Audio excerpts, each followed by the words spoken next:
बिस्मिल्लाहिर्रहमानिर्रहीम। अस्सलामु अलैकुम स्टूडेंट्स, उम्मीद है आप सब खैरियत से होंगे। लास्ट टॉपिक को हम अपने कंटिन्यू करते हैं कि how the exchange rate is determined.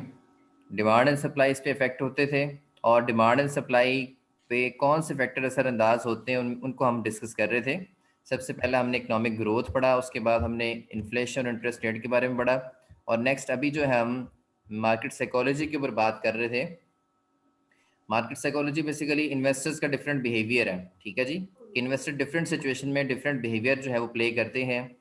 Heading का कॉन्सेप्ट होता है जी आपका कि इन्वेस्टर जो है फॉलो द मेजोरिटी, ठीक है। जैसा लोग कर रहे हैं बाकी लोग कर रहे हैं, इन्वेस्टर्स भी वैसा करना शुरू कर देंगे।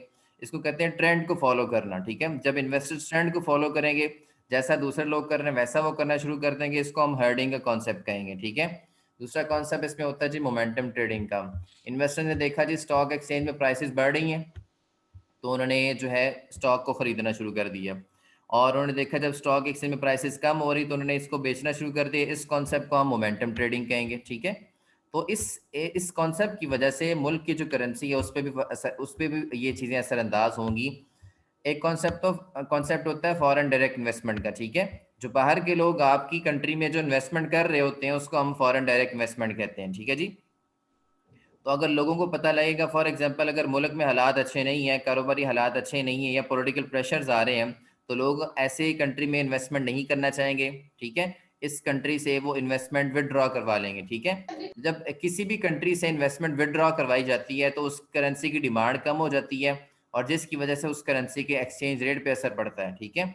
और इसकी दूसरी सिचुएशन क्या है, अगर कंट्री के हालात अच्छे हैं, वहाँ बिजनेस के हालात अच्छा है, इन्वायरमेंट अच्छा है, और वहाँ पे गवर्नमेंट भी सपोर्ट करती है, गवर्नमेंट सपोर्ट प्रोग्राम्स भी हैं, ठीक है। कोई पॉलिटिकल प्रेशर भी नहीं है, कोई करप्शन के हालात नहीं है, तो ऐसी कंट्री में लोग इन्वेस्ट करना पसंद करेंगे, वहाँ पे फॉरेन डायरेक्ट इन्वेस्टमेंट बाहर से आएगी, ठीक है। तो जिस कंट्री में फॉरेन डायरेक्ट इन्वेस्टमेंट ज़्यादा होगी, इन्वेस्टमेंट बाहर से आएगी, इन्वेस्टर्स इन्वेस्ट करना चाहेंगे, उसके स्टॉक्स में इन्वेस्ट करना चाहेंगे, ऐसी कंट्री की जो करेंसी की डिमांड है वो बढ़ेगी, और करेंसी की डिमांड बढ़ने की वजह से एक्सचेंज रेट भी इंक्रीज कर जाएगा, ठीक है। बहरहाल ये एक मार्केट साइकोलॉजी है जो कि आपके आपके एक्सचेंज रेट के ऊपर, उसकी डिमांड एंड सप्लाई के ऊपर जो है वो असरअंदाज होती है। इन्वेस्टर्स के इन्वेस्टमेंट बिहेवियर से हम अंदाज़ा लगाते हैं कि डिमांड बढ़ रही है कि कम हो रही है, ठीक है। उसके बाद जो है गवर्नमेंट एक्शन है इसके अंदर लास्ट, ठीक है। गवर्नमेंट एक्शन में क्या होता है जी कि prices of currencies affect the company performance, ठीक है। जो आपकी करेंसीज की जो प्राइसेस होती है ना, ठीक है, वो आपकी कंपनी की परफॉर्मेंस को जो है वो असरअंदाज कर रही होती हैं, ठीक है। कहते हैं when nation's currency is expensive to foreigners its exports are likely to fall. जब किसी कंट्री की जो करेंसी है वो महंगी होगी तो इसकी एक्सपोर्ट्स जो हैं वो कम हो जाएंगी, जारी बात है।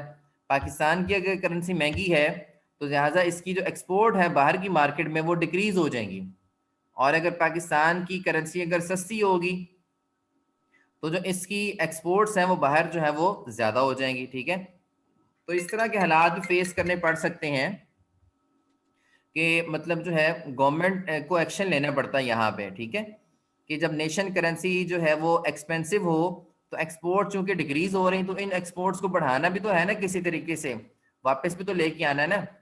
तो बाहर के लोग तो यही देखते हैं, हम जैसे अगर हम पाकिस्तानी हमने अगर कोई चीज़ इंपोर्ट करनी कहीं से, ठीक है, तो जाहिर बात है हम भी यही देखेंगे कि बाहर के ममालिक में कहाँ से प्रोडक्ट सस्ती मिल रही है, तो जहां से प्रोडक्ट सस्ती मिलेगी वहां से हम चीज